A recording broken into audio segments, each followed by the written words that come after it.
Hello and welcome to Say Yes to You and Why You Don't. I am Claudia, mindset and lifestyle coach for women who are great at saying yes to others, but not always as good at saying yes to themselves. And I am so excited to be with you on week 2 of our wellness series. And I'm going to just remind you, if you haven't downloaded the 3 hacks to own your yes, I encourage you to do so. It's at www.freebie.claudia-braun.com. www.freebie.claudia-braun.com. And again, it's 3 hacks so that you can own your yes. And I know how powerful it is to have a different way of taking information in. So through the visual, through the audio, all the different ways that you get into your mind, this process of change allows you to step into a greater yes for yourself. And I'm excited for you to have that in your hands. So please go there and get that now. So let's dive into week 2 of the 6-week wellness series. Today we're talking about movement. So a little backstory on me. If you are new to listening in and you don't really know much about me or my story, I have been a yoga teacher as one part of my wellness offerings for many years. I did my yoga teacher training in 2001. So we are in 2025. I have been teaching yoga for over 24 years. Been teaching yoga for 24 years. But personally, I've been practicing yoga for much longer than that. I started doing yoga when I was in my 20s. I feel like I'm one of the lucky ones because I fell in love with yoga really from my first class. I went to this very grungy granola kind of place. It was an old, I don't know, an old-fashioned building, kind of fallen down. The stairs were wooden and creaked as you walked upstairs. But I walked into this room, this big open room with lots of windows, and there were about 20 or 30 bodies in the room. And I was nervous, and I walked in, and I had no idea what I was getting myself into. At that time, when I was doing yoga, it wasn't very popular, but it just said, do you have stress and do you want to feel different? And I thought, yes, yes. So I went, and really that class forever changed my life because after that, I was a committed yogi. And I tell you, I started that class of 20, 30 people. And by the end of the series, I think there were maybe 6 of us left. Nobody else seemed to be as excited about it as me or as committed. Anyways, it really changed the trajectory of my relationship with my body, with myself, with how I have practiced movement. But what I want to talk about during this time is that, part of my past of movement, and I am sure that many of you can relate, and I'd love to hear your story, is that, I grew up that I was in college, I was, running, I wasn't particularly good at it, but it was a way of, physical movement. I was doing aerobics, I was moving, and all these different ways that were hardcore, push your body, run harder, do harder aerobics, really work hard. And so, as a result, when I got my first job, I was going to the gym, I was doing early morning classes. I would, drag myself out of bed to go to, the health club and take classes or do machines, and I would just be pushing myself. And that was kind of what I did for some years. Even though I fell in love with yoga, I felt like, well, that's nice for your stress, but it's not really helping my body all that much. That was what I was thinking. And so I was going to the gym and I was working out, and when I would move, I would find another place to go to a gym and work out and stuff. I kind of had this on-off relationship with the gym. I would go, I would be very committed, and that wouldn't be as committed. And then I remember I was going pretty regularly, and I started to be aware of my mindset, my thinking around being at the gym. And I had a pretty aggressive thought process because that's kind of the attitude at the gym. Go harder, work harder, sweat more. And all of that put me into this way of feeling that I should be controlling my body. And there were a lot of mirrors around this studio, or wasn't really called a studio, with the gym. There were a lot of mirrors around the gym. And I always felt like my body wasn't right. It didn't look right. I was working out, but I wasn't really necessarily losing any weight, or my body wasn't changing, or maybe it just got, it seemed like bigger. I didn't know, but it didn't feel, I just felt like I was working harder, pushing more. And I felt kind of this judgmental relationship with my body. I had a hard time really appreciating it or loving it or feeling any of much affection. I had a lot of judgment is really what it was. I had a lot of judgment being at the gym. And so I started to reevaluate my relationship with my movement and what I chose to do and what I really wanted to do. And I thought, you know what? I love yoga. I love how I feel when I do yoga. I love this stretching feeling. I love this way of moving my physical body, of going into a forward movement and how it stretches my spine. I love this way of expanding my arms out and how it opens up my lungs and my chest. And I love this way of stretching to the side and how it opened up my side body. And there were just all these different ways of moving. I thought, this feels so good. I like it so much. And I started to be aware of how much kinder I was to myself as I was doing more yoga. And I thought, I wonder if I still want to work out. Do I still want to go to a gym? Do I still want to run on a treadmill? Do I still want to do the stairs? Do I still want to do the whatever I was doing? Lift weights, all this stuff. And I thought, I don't know that I do. And I thought, I'm just going to take a break. I'm just going to see what it's like to not do it and just do more yoga movements, more classes, more experience of stretching, moving forward, doing downward dog, doing sun salutations, doing triangle pose, doing all these things that I actually was feeling really good doing. And then I thought, it's like a personal challenge with my body to see what it feels like to do this posture, to do this posture, to do this posture, and to stretch my body into this way. But it was fun. It was really fun. I was really enjoying the experience of it. And I thought, this is a very different relationship than what I experience when I'm at the gym. At the gym, it feels hard. I'm pushing myself. Yes, it's a challenge to, can I get to the next level? But it felt aggressive. And it didn't feel nurturing. It didn't feel loving. And I'm not knocking the gym. It works for a lot of people. But I know for me, it did not make me feel in optimal well-being. It didn't really resonate with who I was. And really the intention about this conversation is opening a door to another way of looking at movement, at looking at yoga or a kinder practice as a way of nourishing, nurturing, caring for, activating more wellness, more well-being.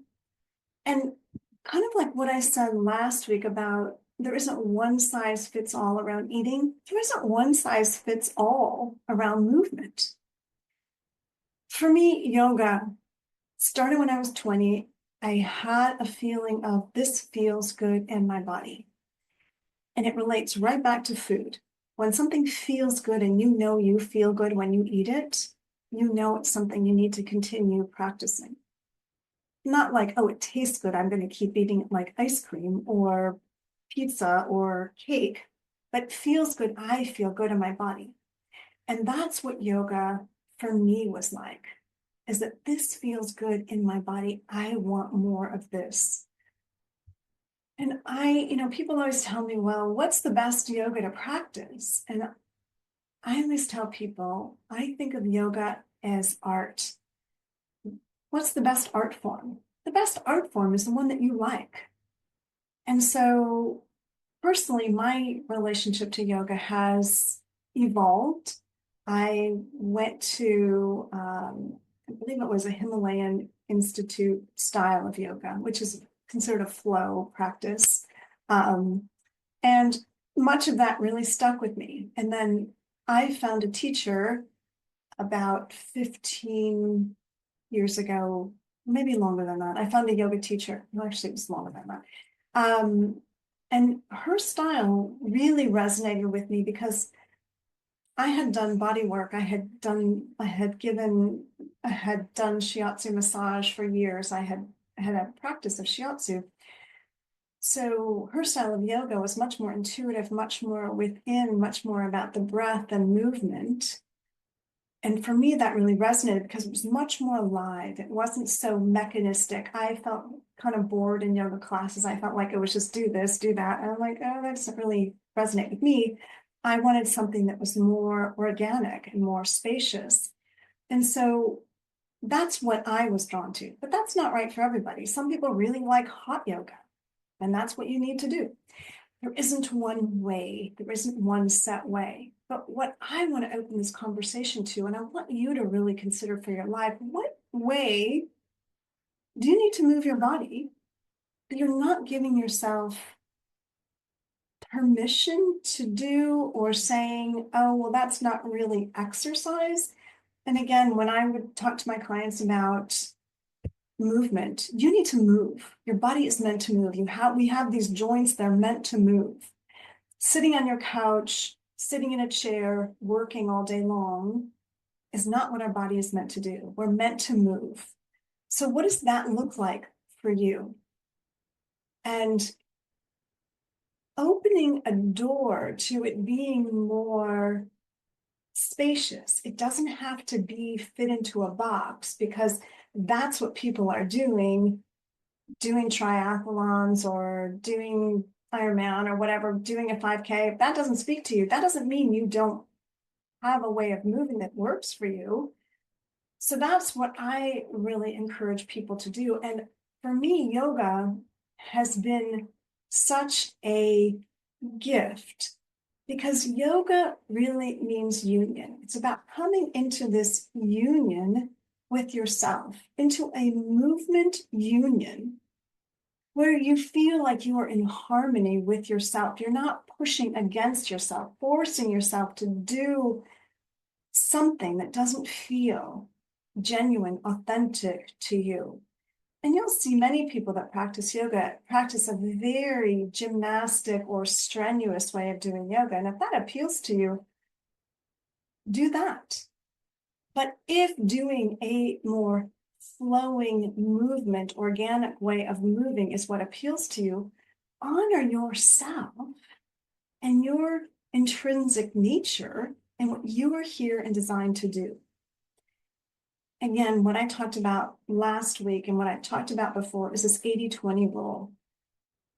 Nobody does this perfectly, but spending 80% of your time, of your movement, doing things that really feel in harmony, in alignment with you, is essential to you feeling a desire to do this. I would have clients that would say, I'm going to go to the gym 5 days a week. And I'd say, well, how many days you go now? Oh, I don't go at all. Okay, 5 days a week is unrealistic. You're not going to go from 0 to 5 and maintain it. Maybe you'll do it once, but you're not going to consistently do it. How about you start with 1 or 2? See how that goes. Oh, okay. So that's my suggestion. If you're not moving at all, look at what is one practice you can start to put in your day. And I would say making movement a daily part of your life is essential. And what I love about yoga is because it is a movement, body, mind, connecting you into all of your beingness. So your body's meant to move. So moving your body in a way that is in harmony with your own being. When you're running really fast and you live a really fast life, there's no way that you are going to get any different experience except that fast going experience. Yoga is going to cause you to slow down a bit. It's going to ask you to take a pause. And taking a pause is really helpful. So bringing more mindful movements into your life, and nothing has to be dramatic, extreme. You don't have to do it for an hour a day for it to be effective. I would always tell my clients, if you can do 15 minutes, roll out a mat, lay on the ground, do a little bit of moving, do some standing postures. It doesn't have to be hard or complicated to start to incorporate a practice into your life. And again, if you're not doing any movement, start small. Or if you dread going to the gym, that's perhaps not where you need to be. Because I'm a believer that we will commit to do things we love to do. I love to do yoga, and I find time in my day to do yoga. So I would say, this is a reminder. Put what you love to do in movement into your day. And if you're somebody who says, well, I just like to sit on the couch, I would say that's similar to when we eat ice cream or cake all day long, we think that's really what we love. But when you start to let it go and you eat other foods, you'll find there's other things you like to eat. And I believe that's true. Once you get off the couch and you start moving, you'll find there are other ways you like to be than besides sitting on your couch or in front of your computer. So giving yourself permission to find that. And I always think that yoga is a great place to start because anybody can do it at any stage of their life. My yoga teacher's teacher started to do yoga at 50, and she did it throughout her life until she passed away at 91. What I love about yoga is that you can do it if you are 50, 60, 70, 80, 90. You don't have to be in top physical shape to do it. And it doesn't have to be something you no longer can do because of your age or your physical condition. You can do seated yoga. You can do modified postures. There's always something that you can do harder when it comes to going to the gym or lifting weights or something like that. I know that when I broke my leg in 2020 and couldn't walk for 2 months, I continued to do yoga. I laid on the couch and I'd move my other leg. I would move my arms. I could still do some aspects of yoga. So it doesn't matter what physical condition you're in, yoga will work. And that's why I am a big fan, and I have been a fan for decades now. And I love sharing it because I think sometimes it gets so commercialized and people think, oh, I have to go to a heated studio for it to really be effective, or I have to go to a particular kind of class. And that's just so not true. Now it's more accessible than it was when I started to do yoga. Not that many people were aware of it, except, people living on ashrams or a small select organic community, granola community. It's so much more prevalent. And what I love about it is the simplicity of it and the ease in which you can adopt it into your life and start to allow it to seep into aspects of you.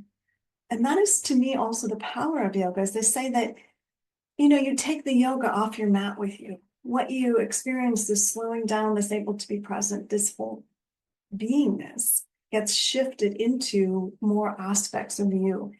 And as you move more fluidly, your internal organs operate optimally.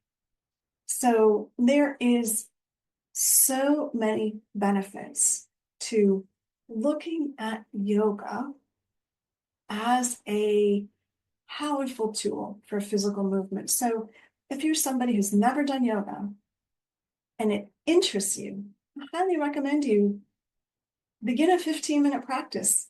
Try it for a week. See what happens. See what you notice. And particularly, I encourage people who are very stiff or very tight.